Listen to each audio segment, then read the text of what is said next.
नमस्कार, the view विचार मन्थनको नयाँ अङ्कमा यहाँहरूलाई स्वागत छ। नेपाल कम्युनिस्ट पार्टी अन्ततः विभाजन भए जस्तै भएको छ। मैले भए जस्तै भन्ने शब्द किन प्रयोग गरेँ भने निर्वाचन आयोगमा दुईटा समूहले आफू आधिकारिक भएको भन्ने हिसाबले पत्राचार गरिसकेको छ। सर्वोच्च अदालतमा नेकपासँग सम्बन्धित रहेर नेकपाको विवादले उत्पन्न गरेको कुरा जो संसद थियो, 2/3 बहुमत नेकपा करिब नजिक भएको संसद त्यो विघटन भइसकेपछि अहिले सर्वोच्च अदालतमा त्यसबारे मुद्दा छ। नेकपा यही मुद्दाले अन्ततः विभाजित भयो। प्रधानमन्त्री केपी शर्मा ओलीको आरोप छ कि पार्टीभित्र आफूलाई घेराबन्दी गरेर बाध्यात्मक रूपमा संसद विघटन गर्नु पर्यो। अर्को पक्षको आरोप छ कि केपी ओलीले पार्टीभित्र राम्रोसँग सरसल्लाह गर्नु भएन, आफ्नो शक्तिको आकाङ्क्षा ज्यादा राखेको कारणले गर्दा उहाँलाई लगाम लगाउन जरुरी थियो, तर उहाँले कमिटी प्रणाली केही मान्नु भएन र अन्ततः आफ्नो तानाशाही मनोवृत्ति पुरा गर्नको लागि संसद विघटन गर्नुभयो। आखिर संसद विघटनको फन्डा के हो? कसैले भन्छन् यो भारत र अमेरिकाको उक्साहटमा परेर यो सब भइरहेको छ। आखिर त्यसै हो त? यति धेरै मत दिएर नेकपालाई सत्तासीन गराएका जनताले आफूले चुनेर पठाएका लोकतान्त्रिक संस्थाहरूको पुरा आयु पनि नदिने गरी के गल्ती गरेका थिए? आज हामी यिनै विषयमा कुराकानी गर्नेछौँ। हामीसँग हुनुहुन्छ नेकपाका स्थायी कमिटी सदस्य एवं नेकपाका नेता लीलामणि पोखरेल। स्वागत छ यहाँलाई कार्यक्रममा। धन्यवाद। मैले विषयवस्तु अलिकति उठान गरेँ। तपाईहरू माधव प्रचण्ड समूह अन्तर्गत केपी ओलीलाई घेराबन्दी गर्ने पात्रका रूपमा हुनुहुन्छ होइन त? प्रचण्ड माधव समूह होइन, नेपाल कम्युनिस्ट पार्टी नेकपाको आधिकारिक संस्थापन मूल पक्ष नै यही हो। त्यस कारणले व्यक्तिका नाममा होइन कि अहिले उहाँहरू दुईजना हाम्रो नेता हुनुहुन्छ, अध्यक्ष हुनुहुन्छ। हामीले कसैलाई घेराबन्दी गरेका छैनौँ, कोही पनि घेराबन्दी छैनौँ। ल, पार्टीभित्रको अन्तर्विरोध र विवाद त हुन्छ नि पार्टीमा, जहाँ पनि हुन्छन् नि।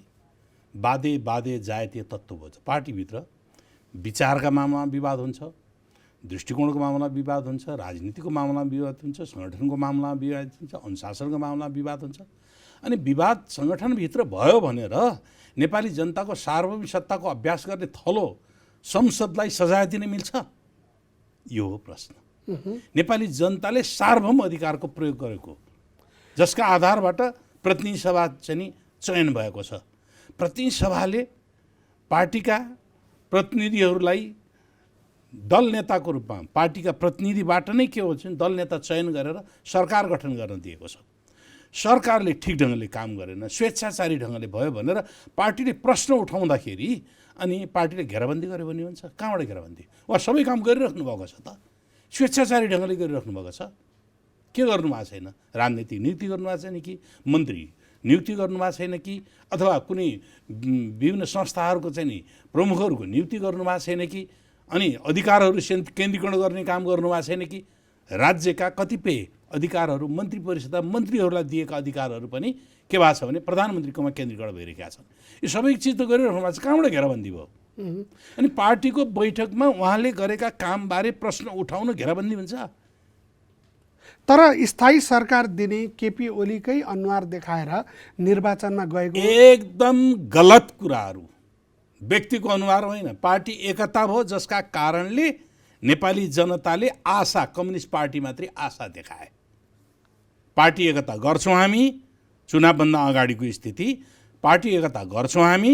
अब हामी त्यस कारणले हामी चुनावमा, अब चुनाव सम्पन्न भएपछि पार्टी एकता गरेर हामीले निर्माण गरेको संविधान, समाजवाद उन्मुख समाज निर्माण गर्ने संविधान कार्यान्वयन गर्छौँ। हामीले घोषणापत्र बनाएका छौँ, त्यो घोषणापत्रमा उल्लेखित कुराहरू हामी कार्यान्वयन गर्छौँ। तर चुनावमा गए भयो नि त, चुनावमा जान किन डराएको भन्ने चुनावमा प्रश्न छ नि। प्रश्न चुनाव भने कहिले हुने? हाम्रो व्यवस्थाले के गरेछ?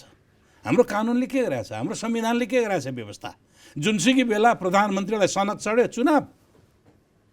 यो प्रधानमन्त्री भनेको के हेर्नुपर्छ भने कानुनले बनेको मान्छे हो, बाहिरबाट टप्केर आएर बनेको होइन।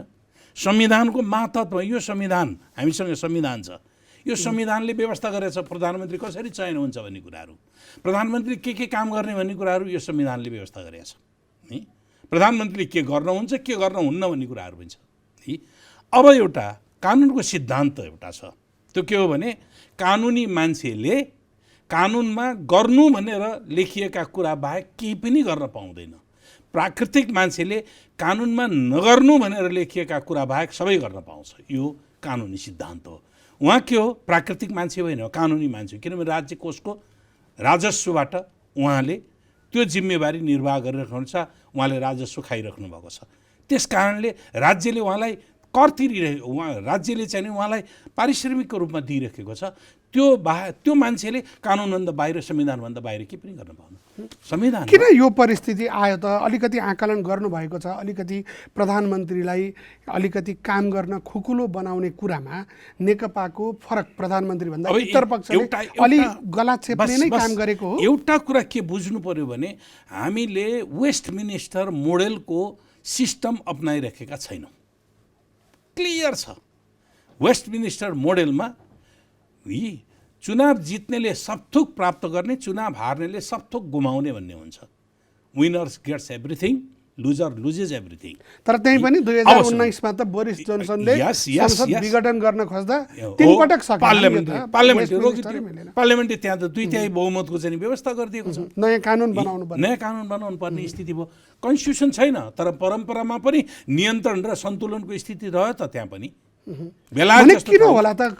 किन यो शर्मा ओली त्यो ठाउँमा पुग्नु भयो? यो किन हो भने कामरेड, यो मैले के देखिरहेको छु, मेरो कुरा के हो भने यो मूलतः कामरेड केपी ओलीमा आएको जुन कम्युनिस्ट पार्टीको विचार हो नि, विचारको डेभिएसनै सबैभन्दा महत्त्वपूर्ण कुरो। उहाँ हामीले अगाडि सारेको नेपाली समाजको रूपान्तरणको कार्यदिशा, समाजवाद उन्मुख समाज निर्माण गर्ने पार्टीको कार्यदिशा, यो संविधानले भन्छ समाजवाद उन्मुख समाज निर्माण गर्नका निम्ति अहिले चाहिँ नि के गर्ने त भन्दाखेरि आर्थिक, सामाजिक, राजनीतिक सबै कुराहरू त्यो दिशामा अगाडि बढाउने र नेपाली जनताको जनजीवनलाई माथि उठाउनको निम्ति पहल गर्ने, राष्ट्रिय स्वतन्त्रता, स्वाधीनता, राष्ट्रिय अर्थतन्त्रको विकास गर्ने, यसरी समृद्धिको दिशामा जाने भनेर संविधानले बाटो देखाउने। पार्टीको कार्यदिशा के त भन्दाखेरि समाजवाद उन्मुख जनताको जनवाद मा अगाडि जाने र वैज्ञानिक समाजवाददेखि साम्यवादसम्म पुग्ने भनेर पार्टीले परिकल्पना गरेको कुराहरू छ। त्यो दिशाबाट उहाँ विचलित भएर पुँजीवादको अभ्यास गर्नुभएको छ। त्यो पुँजीवाद पनि विकृत पुँजीवाद, एकातिर दलाल पुँजीवादलाई प्रश्रय भएको छ, अर्को नव उदारवादी अर्थव्यवस्थाको हिमायतीको रूपमा यो मुलुकलाई साम्राज्यवादीहरूको कठपुतली बनाउन खोज्दै हुनुहुन्छ। यो त जार्गनमा भयो, जार्गन होइन, मसँग ठोस प्रमाण छ। लु भन्नुहोस्। ठोस प्रमाण एमसीसी के हो? मिलेनियम च्यालेन्ज कर्पोरेसन, जसको प्रष्ट शब्दमा अमेरिकाले के भनेको छ, यो आइपिएसको मातहत, इन्डो पेसिफिक स्ट्रेटेजीको मातहतमा परिचालित हुन्छ। हामीसँग दस्तावेज मैले यही ठाउँमा आएर तपाईँहरूसँग संवाद गरिसकेको छु, संवाद भएको छ। त्यो चाहिँ नि आइपिएस के हो त? अमेरिकाको सुरक्षा रणनीतिलाई आधारित गरेर निर्माण भएको गठबन्धन हो है। त्यसमा नेपाललाई समेत हुलिएको छ। कसले गर्दाखेरि हुलियो? वर्तमान सरकारको परराष्ट्र मन्त्री अमेरिका जानुभएको बेलामा सहमति जनाएर आउनुभयो, यहाँ आएर जनाएको छैन भन्नुभयो। त्यसको 1-2 महिना पछाडि अमेरिकाको रक्षा मन्त्रालयले निकालेको प्रतिवेदनमा नेपाल त्यसको पार्टनर बनेको कुराहरू उल्लेख भयो। त्यस पछाडि तर एमसीसीको सुरुवातकर्ता त अरूनै हुनुहुन्थ्यो, सुरुवात जेसुकै होस्, अब नै हुनुहुन्थ्यो भन्ने प्रश्न त उठाउनु भएको छ। प्रचण्ड सुरुवातकर्ता होइन, एग्रिमेन्ट कसले गर्यो भन्ने कुराहरू हो। एग्रिमेन्ट नेपाली काङ्ग्रेसको नेतृत्वको बेलामा ज्ञानेन्द्र बहादुर कार्कीले गर्नुभयो। अब त्यस पछाडि त चुनाव भयो नि, संसदको चुनाव भयो नि। त्यो संसदको चुनाव पनि भयो, सरकार पनि बदलियो, फेरि यो अर्कै सरकार भयो। त्यति बेला काङ्ग्रेसको नेतृत्वको सरकार थियो। अब यतापट्टि एब्सोल्युटली पूर्ण मेजोरिटी बहुमतसहितको नेपाल कम्युनिस्ट पार्टीको नेतृत्वमा बनेको सरकार छ। पहिलो कुरा, काङ्ग्रेसको सिद्धान्त र नेपाल कम्युनिस्ट पार्टीको सिद्धान्त फरक छ। काङ्ग्रेसको सिद्धान्त, काङ्ग्रेस पुँजीवादी पार्टी हो, नेपाल कम्युनिस्ट पार्टी समाजवादी दिशामा जाने पार्टी हो। दुईटाको दृष्टिकोण फरक भयो। अब अर्को फरक के हो भने हाम्रो सार्वभौम सत्ता सम्पन्न संसद हो नि त। सार्वभौम सत्ता, जनताले सार्वभौम अधिकारको अभ्यास के चुनावको बेलामा त्यो सम्झौतामा के लेख्छ, संसदले अनुमोदन गरेपछि कार्यान्वयन हुने भनेको छ हो। सम्झौतामा अनुमोदन गरेपछि के संसद त्यही एमसिसीसँगको सम्झौतालाई अनुमोदन गर्ने पहिले नै अनुबन्धित थियो के बाध्य थियो? भने पछाडि अहिलेको विघटनमा एमसिसीको चाहना जोडिएको छ भन्ने तर्क हो। म त स्पष्ट रूपले भन्दैछु, यो त श्रृङ्खलामा जोडिएको छ, आकस्मिक विघटन होइन यो। हामीले यसरी बुझ्नुपर्छ, श्रृङ्खलाबद्ध घटनाक्रम जस्तै एक एमसिसी अर्को अरू श्रृङ्खलाका कडी। अब तपाईँले बजेटमा के प्रस्तुत गरेको छ? नेपाललाई अर्थव्यवस्था, नेपालको अर्थव्यवस्थालाई अहिले हामी ऊर्जा क्षेत्रमा छ नि, ऊर्जा हामीले चाहिँ नि अब अहिले हामीसँग आफ्नै ऊर्जा पर्याप्त हुँदैछ। ऊर्जा खपतको नीति हामीले अगाडि ल्याउँछौँ। बजेटमा के हुन्छ भने ऊर्जा खपत होइन, ऊर्जालाई निरुत्साहित गर्ने कुराहरू, तेल आयात गर्ने, त्यही विद्युतीय चाहिँ नि गाडी होइन, त्यो चाहिँ नि विद्युतीय गाडी होइन, तेलका गाडीहरू आयात गर्ने, त्यो भनेको दलाल पुँजीवाद हो। त्यो यस्ता हजारौँ उदाहरणहरू छन्, हजारौँ उदाहरण छन्। तपाईँलाई हजारौँ उदाहरण दिनका निम्ति मलाई समय दिनुहुन्छ भने म हजारौँ उदाहरण प्रस्तुत गरिदिन्छु। त्यस कारणले हामी त सिम्बोलिक रूपमा हेर्ने कुराहरू। अब प्रशासन व्यवस्थालाई हामीले मोर डेमोक्रेटिक भन्नु भन्यो है, तर के भएको छ त, उहाँले अधिकभन्दा अधिक निरङ्कुश तरिकाले सरकार सञ्चालन गर्न थाल्नुभएको छ। त्यसैले पार्टीले अब वेस्टमिनिस्टर मोडेलको होइन भनेको थिएन मैले त। अब वेस्टमिनिस्टर मोडेलभन्दा फरक के भयो त, हामी समावेशी समानुपातिक सिद्धान्त लागू गरेका छौँ, 3टा सरकारको अवधारणा लागू गरेका छौँ। स्थानीय सरकारलाई केन्द्रीय सरकारले विघटनै गर्न सक्दैन, 5 वर्षको किटानी गरिदिएको छ। स्थानीय सरकार, संवैधानिक सरकारहरू छन्, हामीसँग आयोगहरू छन्, विभिन्न प्रकारका आयोग छन् जुन संवैधानिक हैसियत छ। त्यसले के भने समावेशितालाई त्यसले के गर्छ भने प्राथमिकता दिएको छ। के वेस्टमिनिस्टर मोडेलमा यो छ? छैन। त्यस कारणले पार्टी र सरकारको बिचको समन्वय गरेर काम गर्ने हामीले व्यवस्था गरेका छौँ। तर एउटा कुरा चाहिँ पार्टी र सरकारको समन्वय नगरिकन सरकार फेरि स्वयं प्रधानमन्त्री पार्टीको अध्यक्ष हुनुहुन्छ। पार्टीको अध्यक्ष मान्छेले पार्टीको विचारसँग समन्वय नगरिकन अनि सरकार सञ्चालन गर्न मिल्छ र? यो तर उहाँले स्पेशल उहाँको दाबी के छ भने पार्टीसँग मैले प्रशस्त सल्लाह गरेको छु। प्रधानमन्त्रीका प्रमुख राजनीतिक सल्लाहकारले यही टेबलमा हामीलाई भन्नुभयो 8-8 घण्टा त प्रचण्ड र केपी ओलीको छलफल भन्छ, बरु सरकारको काम केपी ओलीले गर्न कुरा पनि त सुन्नुभयो होला नि। म मैले कुरा 300 पटक म बालुवाटार धाएर प्रधानमन्त्रीलाई भेट्न, मेरै अध्यक्ष समकक्षी अध्यक्षलाई भेट्नको निम्ति 2 घण्टा कुरेर बसेँ। यो पनि त छ पीडा। तर यसमा जोडिएको कुरा मैले सोध्न चाहेको प्रश्न के हो भने प्रधानमन्त्रीले भन्नुभएको छ कि जुन अघि यहाँले संवैधानिक संस्थाहरूको कुरा गर्नुभयो, संवैधानिक संस्थाहरूमा नियुक्ति गर्नको निम्ति प्रमुख विपक्षी दल पनि नआउने, सभामुख पनि नआउने, पार्टीका नेताहरूले पनि सहयोग नगर्ने, कसरी देश चलाउने, बरु संसदले विघटन गर्नु बाध्यता थियो भन्ने प्रश्नलाई। अब सुन्नुहोस्, यो विघटन गर्ने बेलामा कति बेला अध्यादेश कति बेला जारी भयो? अध्यादेश जारी भएर उहाँले संवैधानिक आयोगका पदाधिकारीहरूको नियुक्ति सम्बन्धी अध्यादेश कति बेला जारी गर्नुभयो? बैठक कति बेला बोलाउनु भयो? निर्णय कति बेला गर्नुभयो? नियुक्ति हेर्नुभएको छ? 48 घण्टा यसका सदस्यहरूलाई, संवैधानिक आयोगका चाहिँ त्यो सदस्यहरूलाई 48 घण्टा अगाडि जानकारी दिनुपर्ने, सूचना दिनुपर्ने कानुनी व्यवस्था छ। अनि उहाँले 48 घण्टा होइन 4 घण्टा अगाडि सूचना दिएपछि आउन सक्छ। 4 घण्टा अगाडि सामुख भने मेरो अर्को कार्यक्रमको चाहिँ सेड्युल थियो, म आउन सकिनँ, त्यो हुनसक्छ। अनि त्यो कुरा प्रक्रियालाई अप्नाउने, कानुनी प्रक्रियालाई नअप्नाउने, उहाँको स्वेच्छाचार्य जुन बेला बैठक बोला, आधा रातिमा बैठक बोला अनि आधा रातिमा जान पुग्छ, सक्छ, सम्भव हुन्छ। त्यसको विधि छ, व्यवस्थापन छ, त्यसका कुराहरूलाई नगर्ने। अब तपाईँले विघटनको कुरा पनि अगाडि गर्नुभएको थियो, अघि गर्नुभएको थियो। विघटनको कुरो त यो कानुनले, यो संविधान, हामी कानुनमा जाँदैछौँ। त्योभन्दा अगाडि अलिकति राजनैतिक विषयवस्तु नै यहाँले एमसिसी जोड्नुभयो, त्यस पछाडि मैले संवैधानिक आयोग र नियुक्तिसँग सम्बन्धित केही प्रश्न राखेँ, त्यसको बारेमा बताउनु भयो। केही मान्छेहरू भन्छन् कि गोयलको नेपाल आगमन भए पछाडि यो सारा चक्रव्यूह सुरु भयो भन्छन् नि, यसमा चाहिँ के छ तपाईँहरूको राय? यो गोयलको आगमन बारेमा हामीले पहिले पनि टिप्पणी गरेका छौँ। गोयल कर्मचारी हुन्, त्यो पनि जासुसी संयन्त्रको प्रमुख, जासुसी संयन्त्र। उनको प्रोटोकल नेपालमा कोसँग हो त? हाम्रो अनुसन्धान विभागको प्रमुखसँग। तर भारतका प्रधानमन्त्रीले मेरो मान्छे हो भनेर पठाएपछि को पठाउँछस् भनेर सोध्नु पर्छ, भन्ने प्रश्न त आयो। जरुरी पर्छ, प्रोटोकल मिलेन भने फर्काउनु पर्छ। संसारमा यो चलन छ, संसारभरि यो चलन छ। अब यो कूटनीतिक यस्ता प्रतिनिधि पठाउँदाखेरि के गरिन्छ? यस्तो दूतहरू पठाउँदाखेरि के भनिन्छ? पहिलो राजनीतिक व्यक्ति। आन्दोलनको बेला करण सिंह आएको थियो नि त। करण सिंह उनी राजनीतिक व्यक्ति, प्राइम मिनिस्टरको दूत बनेर आएका थिए, राजनीतिक व्यक्ति थिए। गिरिजाप्रसाद कोइरालासँग भेटे, राजासँग भेटे, तत्कालीन राजासँग भेटे हो उनले। अनि त्यसपछिबाट भने नाकाबन्दीका बेला अहिलेका विदेश मन्त्री आथे यस नाकाबन्दीको बेलामा उनीहरू। अब अर्को के हुन्छ त भने परराष्ट्र मन्त्री आउँछ, किनभने ऊ प्रोटोकल्ली कूटनीतिक सेवाको प्रमुख व्यक्ति हो। कूटनीतिक क्षेत्रमा संवाद गर्नका निम्ति के गोयल कूटनीतिक क्षेत्रको व्यक्ति हो। यो आउनु हुन्थ्यो हुँदैन त्यो भन्दा पनि आजको मेरो प्रश्न चाहिँ प्रधानमन्त्री अर्को यसरी बुझ्नु विघटन र त्यसको साइनो सुन म त्यही कुरामा जोड्दैछु। अब पहिलो कुरो त्यसो गरिसके पछाडि अब मोदीले त के गरिदिए त भने नेपालको प्रधानमन्त्री तिमी मेरो जासुस सम्बन्धको प्रमुखको हैसियतका हो भनेर हैसियत घटाइदिए। हैसियत घटाएपछि बराबरीको हैसियतमा अनि के भनियो सरकारले भन्दाखेरि कर्सी भिजिटमा आएको भन्नु भन्यो। दूत पनि भनेन, कर्सी भिजिटमा आएको। तपाईँलाई थाहा छ नि त, सरकारको सञ्चार प्रवक्ताले चाहिँ भनेको त्यही नै थियो, कर्सी भिजिट। कर्सी भिजिट भने के हो? अर्को कुनै मिसनमा आउने, मिसनमा आएको व्यक्तिले म नमस्कार है म आएको थिएँ, म बिदा हुँदैछु, नमस्कार गर्न आउने हो। द्याट इज कर्सी भिजिट है, त्यो हो कर्सी भिजिट।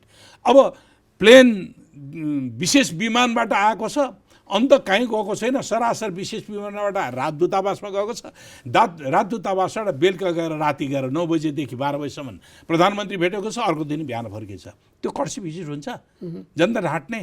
अनि त्यस कारणले गर्दाखेरि यसले के भन्यो हो श्रृङ्खला।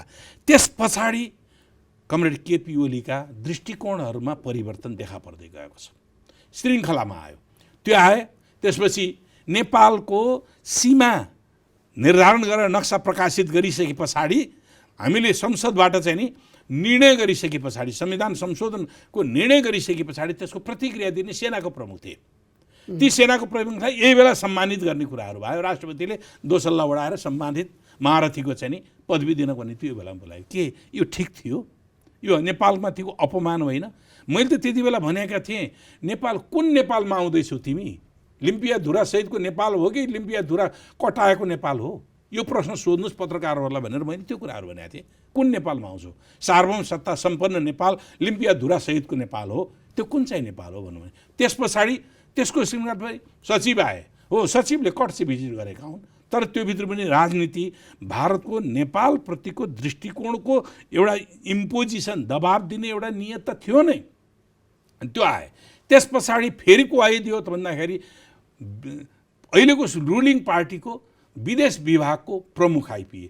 तर विदेश विभागको प्रमुखले कसलाई भेट्यो त? परराष्ट्र मन्त्रीलाई भेट्यो, प्रधानमन्त्रीलाई भेट्यो, गयो। अनि विपक्षी दलको नेतालाई भेट्यो, तिनजनालाई भेट्यो।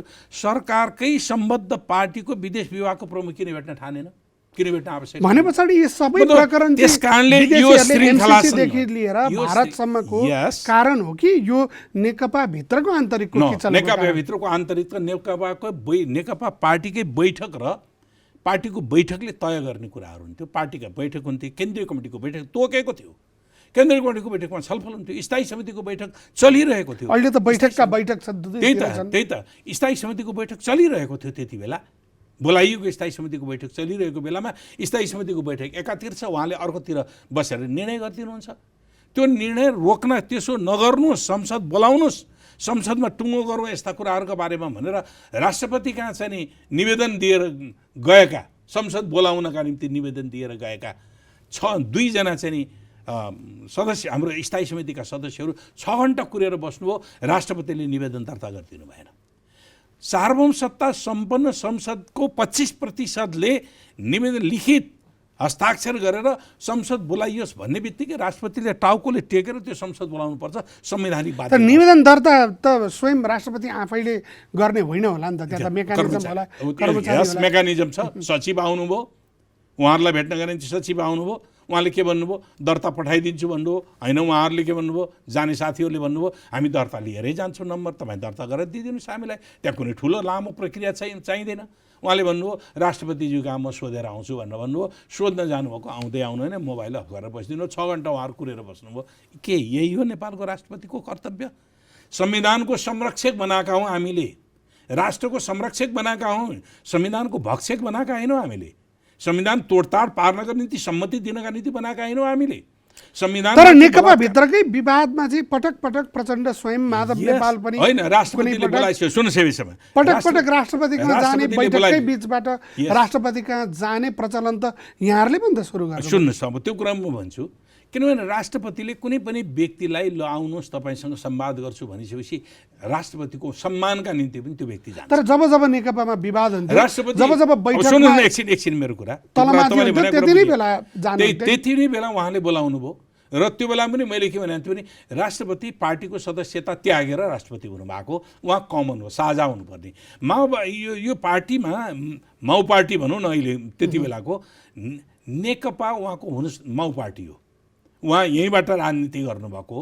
त्यो पृष्ठभूमिबाट गएको आधारबाट उहाँले यही पार्टीमा देखा परेको समस्याका निम्ति नेताहरूलाई बोलाएर म मिलाउँछु भन्ने प्रक्रिया पनि नीतिसङ्गत होइन, किन आलोच्य भइसकेको छ। उहाँले काङ्ग्रेसभित्रको विवाद मिलाउनका निम्ति काङ्ग्रेसका दुई थरी नेताहरूलाई किन बोलाउनुहुन्न, किन यो नेकपाका नेताहरूलाई मात्रै किन बोलाउनुहुन्छ, यो प्रश्न स्वयं त्यतिखेर किन भन्नु भएन? त्यही कुराहरू उठेको छ। राष्ट्रपतिले बोलाइसके पछाडि जाने, माधव नेपाललाई बोलाउनुहुन्थ्यो जानुभयो, वामदेवलाई बोलाउनुहुन्थ्यो जानुभयो, केपी ओलीलाई बोलाउनुहुन्थ्यो, स्वाभाविक केपी ओली चाहिँ प्रधानमन्त्री हुनुहुन्थ्यो, प्रधानमन्त्री राष्ट्रपतिको। तर जब जब विवाद अलि झाङ्गिन्थ्यो, हो त्यो विवादको बेलामा उहाँले बोलाउनु, त्यो प्रश्न उठ्यो राष्ट्रपति कहाँ तपाईँको छविमा नै बाहिर सार्वजनिकमा राम्रो इमेज परेको छैन र तपाईँले यो काम नगर्नुहोस् भनेर पनि भनिएर आएको छ। यो काम नगर्नुहोस् भनेर त्यहाँ पनि भनिएको छ। त्यस कारणले गर्दाखेरि कुनै बेला राष्ट्रपतिले विधेयक पनि 3 महिना अड्काउने, विधेयक पनि, अनि कुनै बेला राष्ट्रपति प्रधानमन्त्रीले गरेको सिफारिस 15 मिनटमा स्वीकृति गरेर पठाइदिने, 15 मिनटभित्र स्वीकृति गरेर पठाइदिने। यो के हो? यो प्रवृत्ति के हो? प्रधानमन्त्रीको सम्पूर्ण कुरा हो, कार्यकारी होइन राष्ट्रपति। तर राष्ट्रपतिलाई के राइट छ त भने यो कुनै बेठिक लाग्यो, कानुन सम्मत छैन भन्ने कुरा उहाँका एडभाइजरहरूले दिने भए भने के गर्छ त भने यसलाई कानुन सम्मत बनाएर लिएर आउनुहोस् भनेर फेरि एकचोटि फर्काइन सकिन्छ। फर्काइसकेपछि त्यही ल्याइदियो भने उहाँले गर्नुपर्छ, स्वीकृति गर्नुपर्छ, किनभने सेरिमोनियल राष्ट्रपति, उहाँसँग कार्यकारी अधिकार छैन। त्यस कारणले गर्दाखेरि तर आफ्नो प्रयत्न त हुन्थ्यो भन्ने प्रयत्न, त्यसले राष्ट्रमा हुनसक्ने विवाद, हुनसक्ने क्षति, हुनसक्ने चाहिँ नि वितण्डा, त्यसलाई रोक्नका निम्ति अभिभावकीय भूमिका हो। त्यसैले अहिले मैले भने यो संविधान, अब यो संविधानको कुरा गर्नुभयो, विघटन भइ नै सक्यो। अब करिब अहिलेको जुन बहसमा चाहिँ जुन हिसाबले सर्वोच्च अदालतको फैसला आउँछ त्यो त सबैले मान्नु नै पर्छ। तर मान्छेले शङ्का गर्दैछन् कि सर्वोच्च अदालतले पनि यो संविधानको पक्षमा अथवा यहाँहरूले भने जस्तो संसद पुनर्स्थापनाको पक्षमा चाहिँ निर्णय गर्दैन। प्रधानमन्त्रीलाई, बहुमतको प्रधानमन्त्रीलाई विघटनको उसले चाहिँ म विघटन गर्छु र ताजा जनादेशमा जान्छु भन्दा जान नपाउने भन्ने प्रश्न त उठ्यो नि, के भन्नुहुन्छ? होइन, सर्वोच्च अदालतले संवादका दौरानमा अथवा त्यहाँ बहसका दौरानमा क्वेसन उठाउने कुरालाई मैले अन्यथा मान्दिनँ। क्वेसन उठायो होला, तर सर्वोच्च अदालतले यो संविधानभन्दा बाहिर रहेर अलग निर्णय गर्न सक्दैन र गर्दैन भन्ने मान्छु मैले यति विश्वास लिनुपर्छ। सर्वोच्च अदालत संविधानको व्याख्याता पनि हो, संविधानको रक्षक पनि हो। कानुनको व्याख्याता हो, कानुनको रक्षक पनि हो। जनताको मौलिक अधिकारको रक्षा गर्ने अन्तिम थलो भनेको सर्वोच्च अदालत। भनेपछि यो विघटन सदर हुन्छ कि बदर? यो विघटन सदर हुने त कहीँ ठाउँै छैन त। विघटन सदर हुने आधार कहीँ ठाउँै छैन। बहुमतको प्रधानमन्त्रीले म जान्छु जनादेशमा, बहुमतको प्रधानमन्त्री स्वेच्छा, बहुमतको प्रधानमन्त्री जुन बेला जेसुकै गर्यो स्वेच्छाचारी हुन पाइन्छ र? बहुमतको प्रधानमन्त्री भनेको तानाशाह हो र? अब म छोड्छु चुनावमा जान्छु भन्दा त त्यही त, छोड्ने भनेको त राजीनामा गर्नुपर्छ। छोड्ने भए राजीनामा गर्ने हो। छोड्छु भनेको मलाई मन लाग्यो, राति सपनामा मैले देखेँ, अनि सपनामा मलाई चाहिँ नि के लाग्यो त भन्नु भन्दाखेरि मलाई यो विघटन, संसद विघटन गर्न मन लाग्यो। विघटन गर्न पाइन्छ? छोड्ने मन लाग्यो त राजीनामा दिनु ढोका खुलै छ। प्रधानमन्त्रीको पद खाली हुने आधार हामीसँग यहाँ दिएको छैन अदालतले, यो के अरे संविधानले दिएको छ। निजले राजीनामा दिएमा, निज अविश्वासको प्रस्ताव धारा 100 बमोजिम अविश्वासको प्रस्ताव पारित भएमा वा विश्वासको मत प्राप्त गर्न नसकेमा, मृत्यु भएमा दिएकै छ त। तर एउटा कुरा आयो नि, दल विभाजन पनि भएको छैन, बहुमतको प्रधानमन्त्रीले काम गर्न सक्ने चाहिँ एउटा परिस्थिति बनेन। ठिक कुरा गर्नुभयो। अब दल पनि विभाजन बहुमतको भएको छैन भने बहुमतको प्रधानमन्त्रीले त बहुमतको प्रधानमन्त्रीले मेरो बहुमत छ कि छैन भनेर चाहिँ नि पार्लियामेन्टमा टेस्ट गर्नुपर्छ। ल लाग्यो उहाँलाई, मलाई पार्टीभित्रबाट अल्पमतमा पार्न थाल्यो भने लाग्यो भने टेस्ट गर्ने थलो के हो? दुईवटा ठाउँ हो, पार्टीको बैठक र पार्लियामेन्ट्री दल। पार्टीको तर विघटनभन्दा अगाडिसम्म संसदीय दलमा अविश्वासको प्रस्ताव दर्ता भएको छैन भने प्रधानमन्त्रीले जो बहुमतको छ त्यसले विघटन गर्न पाउँछ भन्ने तर्क गरिरहनु भएको छ। अनि कहाँबाट विघटन गर्न पाउने आधार, टेक्ने आधार त हुनु पर्यो नि। संविधानको यो धारा अन्तर्गत मलाई विघटन गर्ने अधिकार दिएको छ, त्यसकारणले त्यो अधिकारको प्रयोग गरी मैले संसद विघटन गरेर अर्को निर्वाचन अनि त्यति प्रश्न लेखेको नहोला, तर आशयको हिसाबले प्रधान न्यायाधीशले पनि भन्नुभयो कि यहाँ विघटनको व्यवस्था छ है। सुन्नु न, प्रधानमन्त्रीले त्यो मैले छलफलको दौरानमा भएको भन्ने कुराहरू सुने। तर के हो त भन्नुहुन्छ भने प्रधानमन्त्रीले भावनामा शासन चलाउनु पर्छ कि कानुनले चलाउने हो? त गाइडलाइन भनेको त कानुन हो होइन। संविधानमा कतिपय पहिल्यै पनि कमा र वा जस्ता विषयवस्तुले अथवा मौन रहेको विषयवस्तुले पनि अर्थ राख्ने त हामीलाई थाहै छ। मौन रहेको विषयवस्तुले के हो त भन्दाखेरि त्यसको व्याख्या जुनको त्यो व्याख्या गर्नका निम्ति अर्को त्यो चाहिँ नि बाधा अड्काउ फुकाउ आयो, कानुन छैन, त्यस्तो कानुन नभएको कुनै समस्या हाम्रो अगाडि आयो, देश अगाडि चल्नका निम्ति नसक्ने स्थिति आयो भने त्यति बेला कानुन अध्यादेशद्वारा कानुन जारी हुन्छ। र कानुन जारी भएपछि त्यो कानुन अनुसार अगाडि बढ्छ काम बाधा फुकाउबाट। त्यो अध्यादेश पार्लियामेन्ट सुरु भएको 60 दिनभित्रमा त्यसले अनुमोदन गरिसक्नुपर्छ या प्रतिस्थापन विधेयक पेश गरिसक्नुपर्ने हुन्छ। भनेको अहिले जे व्यवस्था यहाँ त यहाँले एकरो भन्नुभयो कि यो संविधान सर्र पढ्ने कसैले पनि विघटन यसरी गर्न मिल्ने भन्ने भेट्दैन। यो एउटा विषय हो। तर अर्को विषय एउटा तर्क त आइसक्यो नि त। तर्कले गर्दैन काम। तर्क आइसक्यो कि यहाँ विघटनको व्यवस्था छ। प्रधानमन्त्रीले चाहिँ 3 वर्ष कटिसके पछाडि बहुमतको प्रधानमन्त्रीले म ताजा जनादेशमा जान्छु, किनभने उहाँ आफै बहुमतमा हुनुहुन्छ, अरूले त सरकार बन्न सक्ने अवस्था छैन। अल्पमतले त संविधानको 76 एकले बनेको सरकार हो। यो एकले बनेको सरकार जो यथेष्ट बहुमत छ, जसलाई संसद विघटन गर्ने राइट काहीँ पनि दिएको छैन। त्यसमा कुन धारामा के तरिकाले चाहिँ अहिले उहाँहरू भन्दै हुनुहुन्छ कि यो चाहिँ पास हुन्छ, सर्वोच्चले सदर गर्छ भन्ने त्यो त आग्रह सर्वोच्चलाई अनुचित प्रभाव पार्नु हो भने मात्रै पास हुने हो। अनुचित प्रभाव पार्ने भयो भने मात्रै पास हुन्छ। नत्र भने सर्वोच्च अदालत, मैले के विश्वास गर्नुपर्छ भने सर्वोच्च अदालत अनुचित प्रभावमा पर्दैन भन्ने कुरा। तर मानिलिउँ यो सदर भयो के गर्नुहुन्छ? सदर भयो भन्ने कुरा कल्पनै नगर्नुहोस् न। मानिलिउँ सदर भयो भन्ने कुरा कल्पना नगर्नुहोस् न। मानिलिउँ नेपाल चाहिँ कल्पनै नगरौँ भनेको कुनै बेला सुभाष नेम्बाङले धेरैचोटि विघटन भयो अब चाहिँ हुँदैन भनेर भनिएको कुरा थुप्रै पत्रिकामा आएकै थियो। तर भनिएको विषयवस्तु पनि जब भइसके पछाडि अब कल्पना के गर्ने के नगर्ने भने कल्पनाको सीमा रहेन। त्यही त सुभाषजी अब के भन्नुहुन्छ मलाई थाहा छैन, उहाँको सार्वजनिक वक्तव्य पनि आएको छैन।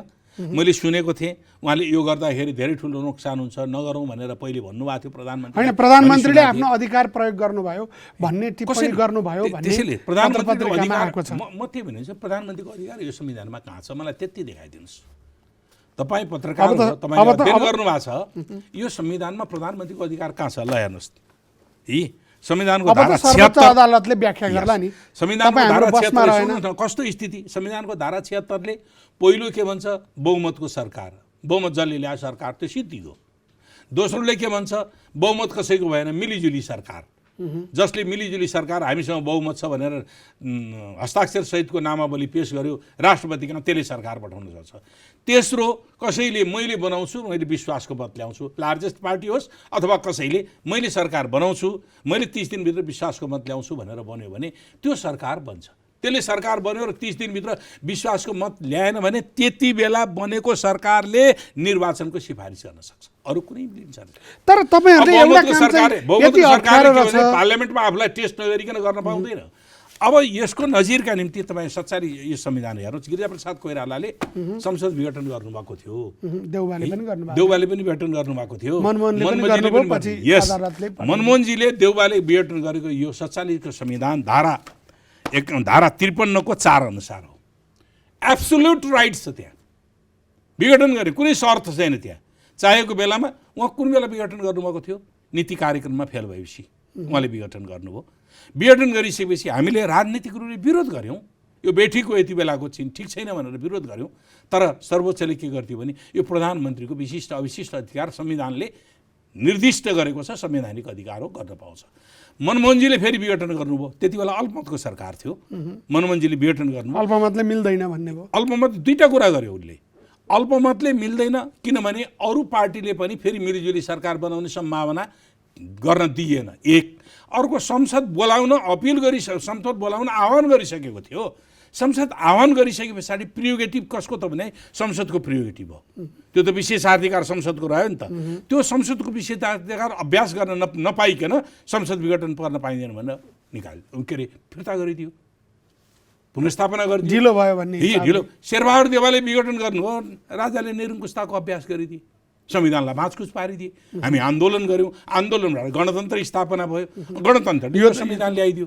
यो संविधानले कहीँ पनि छैन प्रधानमन्त्रीले यो संविधानको प्रयोग कुन धारा टेकेर गरेको। उहाँले उल्लेख गर्नुभएको छ 7को सरकार हो यो र 76 7को सरकार त होइन यो, यी भनेको होइन। अनि 7को धारा कसरी आकर्षित हुन्छ? अनि यहाँ 85 कुरा गर्नुभएको छ।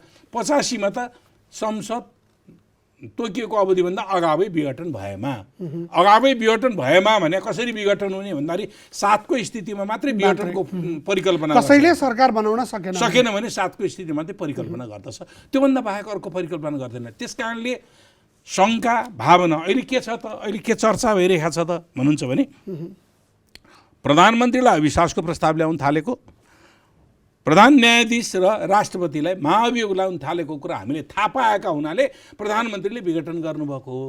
यो कसैको कल्पनामा कुरा हुन्छ? कानुनले तथ्य खोज्छ नि। तर विषयवस्तु चाहिँ एउटा विषय त आयो नि त, सभामुखले चाहिँ अविश्वासको प्रस्तावको समय अगाडि सार्न लगाएको भन्ने विषय त आयो नि। त्यहाँ कति कानुनमा सार्न लगाएको भन्ने कुरा सार्वजनिक रूपमा त्यहाँ आयो त 3:30 बजेर कति मिनटमा आएको भन्ने कुरा वक्तव्य आएन र? अनि सभामुखले चाहिँ 10:30 बजे दर्ता गराउनु भनेर मिति सार्न लगाउनु भएको थियो कर्मचारीहरूले बताए। प्रमाण खै त? प्रमाण चाहियो नि। त्यो किन गर्नु पर्या थियो? त्यो त प्रमाण चाहियो त। त्यो गर्नुमा नगर्नुमा मलाई थाहा छैन। त्यो त प्रमाण त छैन, लिखित भनेपछि कहीँ न कहीँ त्यो समय, किनभने सर्वोच्च अदालतले पनि कति बजे के भएको थियो भनेर समय समेत मागेको छ नि। 19 गतेको त्यसो त प्रधानमन्त्री स्वयं 1 गतेको दिन, पुस 1 गतेको दिन स्थायी समितिको बैठकमा आउनुभयो, जुन दिन उहाँले विघटनको सिफारिस गर्नको निम्ति उहाँले तयार पार्नु भएको थियो। प्रधानमन्त्री के अरे राष्ट्रपति कार्यालयमा 2 जना साथीहरू गएर उहाँहरूले निवेदन, कमरेड भीम रावल र पम्फा भुषाल गएर 83 जना सांसदहरूको हस्ताक्षर लिएर गएर संसद बोलाउने आह्वान गर्नुभयो। तपाईहरु थाहा पाउनु हुँदैन रहेछ है? एकछिन थाहा पाउने नथाहा पाउने बेइमानी, नत्र त त्यही बेला त कारबाही गरेर बहुमतले गरेर बेइमानी थाहा हुँदैन, षड्यन्त्र थाहा हुँदैन। सिधा कानुनी कुराहरू मात्रै थाहा हुन्छ। षड्यन्त्र कसरी गर्न थाल्यो भने षड्यन्त्र थाहा हुन्छ। तर तपाईहरुले लामै समयदेखि प्रधानमन्त्री ओलीको त आलोचना गरिरहनु भएको थियो, उहाँले भने जस्तो गर्नु भएन भनिरहनु भएको थियो। किन स्थायी कमिटीको बहुमतले वा केन्द्रीय कमिटीको बहुमतले त्यही बेला किन कारबाही गर्नु? हो, त्यही बेला पार्टीले एकतालाई जोड दिएको थियो। कुनै पनि व्यक्तिका विचारहरू भिन्न हुन सक्दछन्, भिन्नमत पार्टीमा इन्टरटेन गर्न पाइन्छ। त्यसकारणले पार्टीभित्र पार्टीको विधि पद्धतिभित्र त्यस्ता कुराहरूको निर्णय गरिनु। तर बहुत लामो समय नि त, 1 दिन 2 दिन 1 महिना 2 महिना होइन, 1 वर्षसम्म तपाईहरु यही मुद्दामा 1 वर्ष अगाडि कारबाही गर्नु पर्थ्यो भन्ने प्रश्न उठ्न सक्छ। हैन, त्यो त यही बीचमा त तपाईहरुले पहिलोचोटि अध्यादेश जारी गर्नु भएको छ। वैशाखमा अध्यादेश जारी गर्ने बेलामा, वैशाख 8 गते अध्यादेश जारी गर्नेमा हाम्रो पार्टीले भने 2टा अध्यादेश यही जारी गर्नु भएको थियो नि, 2टा मात्रै है संवैधानिक प्रमुख नियुक्ति संवैधानिक आएका छ। तर त्यसपछि त्यो अध्यादेशको विषयमा गल्ती भएको कहीँ उल्लेखै नगरिकन कार्यदल बनेर स्थायी कमिटीमा निर्णय भयो। तपाईहरु चुप लागेको विषयमा केही कम्प्रोमाइज गरेकै हो, सम्झौता गरेको। भदौ 26 गतेको जुन पार्टीको निर्णय भयो त्यो सम्झौता गरेको थियो। तर त्यहाँनिर अध्यादेश गलत थियो, ठिक थियो, यो विषयमा कुनै समीक्षा गर्नु भएन। अध्यादेश गलत थियो भनेर त उहाँले मैले फिर्ता गरिसकेँ, बेठिक भएको कारणले सबैको आलोचना भयो, फिर्ता गरेँ भने त सार्वजनिक वक्तव्य छ उहाँको। तर पार्टीको निर्णय त त्यो अनुसार भएन। भनेपछि यो कम्युनिस्ट पार्टी टाकन टुकन मेल मिलाप जोडजाड मात्रै भयो। एउटा के हो भने यो संक्रमण कालको स्थितिमा महाधिवेशनसम्म यस्तै प्रक्रियाहरू टाकन टुकन पनि हुँदो रहेछन्। किनभने भनेको महाधिवेशनसम्म जनताका मुद्दा, जनतामा गरिएका त्यसो वाचा, होइन, त्यसो होइन। संक्रमण छ है, अहिले हामी पुरा होइन, नगर्न पनि सक्छौँ सबैभन्दा भन्न पहिले पनि त मिल्ने हो। भयो। त्यही कारणले सरकारले त्यो कुरा गरेन भनेर पार्टीभित्र आलोचना भएको। तर सरकारले तपाईँहरू लेख्नुहुन्न नि लिखित रूपमा त? किन लेख्नु? खोइ त, त्यही अध्यादेशकै विषयमा तपाईँहरूले केही निर्णय गर्नु भएन। होइन। एकपछि अर्को अघि यहाँले जे आरोप लगाउनु होइन, भयो सुन्नु न, त्यो विषयमा त कुनै पनि पार्टीको त्यसैले बैठकमा के निर्णय भयो त? कतिपय कुराहरू त के भयो भने कमरेड केपीका आफ्ना अडान रहे, अर्को आफ्ना अडान भए। विधि पद्धति सञ्चालन गर्नुपर्ने कुराहरू रह्यो। विधि पद्धतिमा कमजोरी भएको थियो भन्ने कुरा हामीलाई थाहा छ र कमजोरी भए थुप्रै। बैठक बसौँ भन्दाखेरि बैठक बस्नु नमान्ने, अनि कार्यकारी अध्यक्ष समेतको 5 जनाको बहुमतको हस्ताक्षर भएर ल बैठक बस्नको निम्ति सहमति जनाइदिनुहोस् भन्दाखेरि उहाँले के गर्नुभयो त? आफ्नो समकक्षीले समेतको भने यो तपाईँहरूले निवेदन दिनुभयो, म यसमा तोक लगाइदिन्छु, विधानपूर्वक विधानमा जे व्यवस्था त्यो अनुसार बैठकको व्यवस्था गर्नु भनेर महासचिव भनेर उहाँले तोक लगाउनु। के त्यही हो पार्टीको सङ्गठनात्मक विधि? यो ठाउँ त यहाँहरूले नै दिनु भने सुरुमै सहमति बेगर केही हुँदैन भन्नुभयो। ठाउँ दिनुभयो भने हो, किनभने सुरुदेखि नै कम्युनिस्ट पार्टीलाई दैव डरा उहाँले जब त्यो प्रकारको स्वेच्छाचारितापूर्वक चलाउन थाल्नुभयो र पटक पटक पार्टी फोर्ने धम्की दिनुभयो।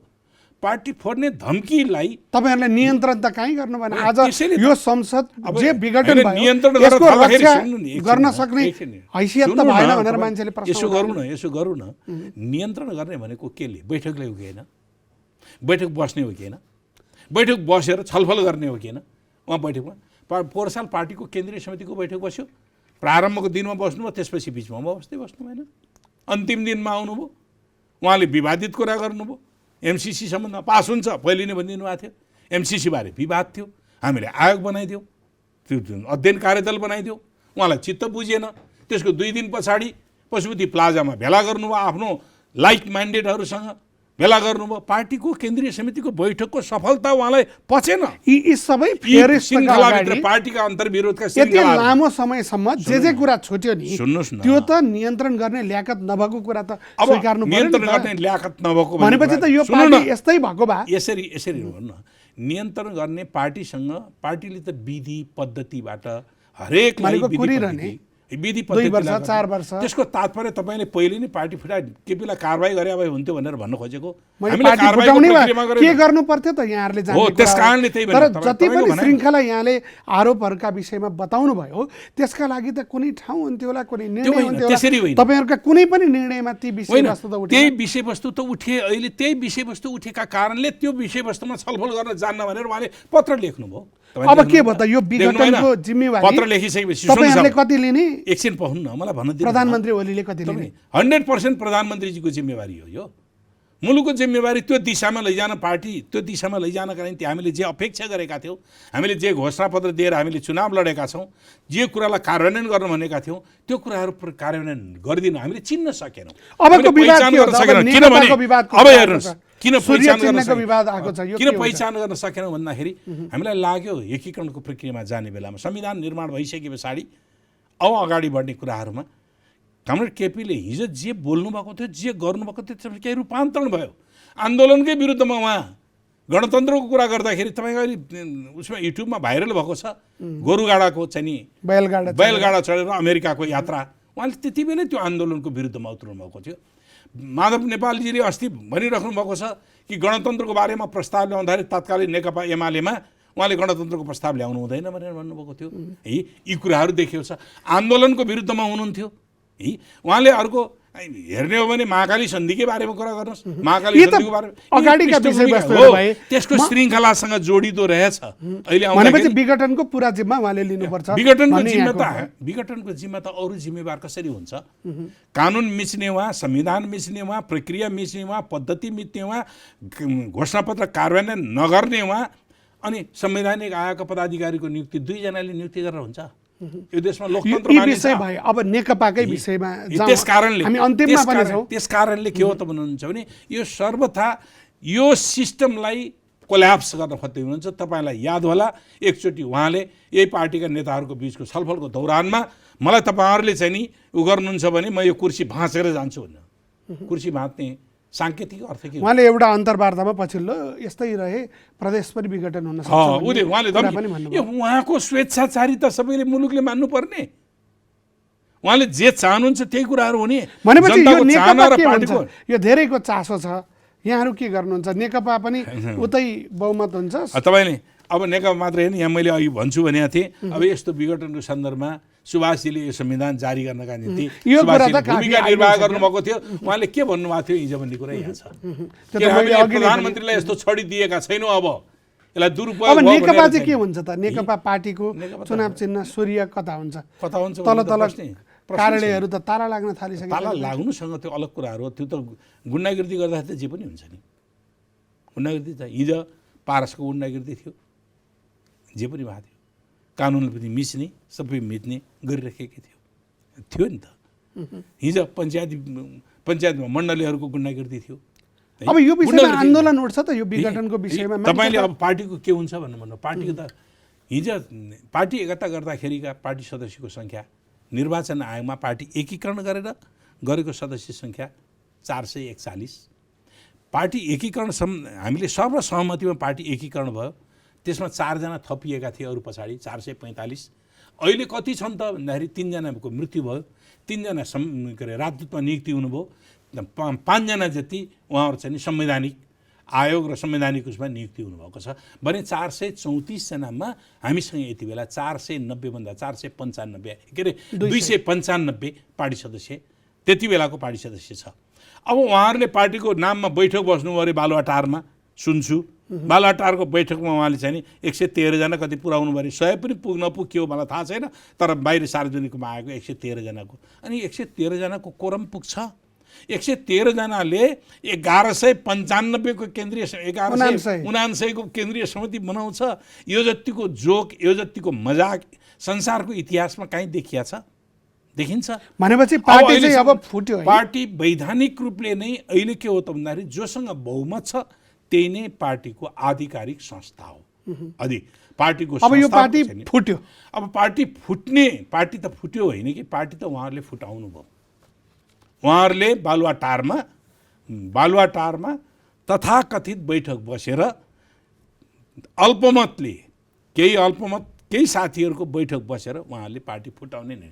अहिले पनि हामीले के हो त भन्दाखेरि पार्टीलाई एकताबद्ध गर्नका निम्ति अझै पनि हामीले भनिरहेका छौँ, निर्वाचन आयोगलाई यो हाम्रो विधान छ, यो संविधान छ, कानुन छ, सबै कुराले यो पार्टीको संस्थापन, पार्टीको बहुमत जता छ त्यही नै हुन्छ। अर्को कुनै पनि अर्को कल्पना पनि गर्नु हुँदैन।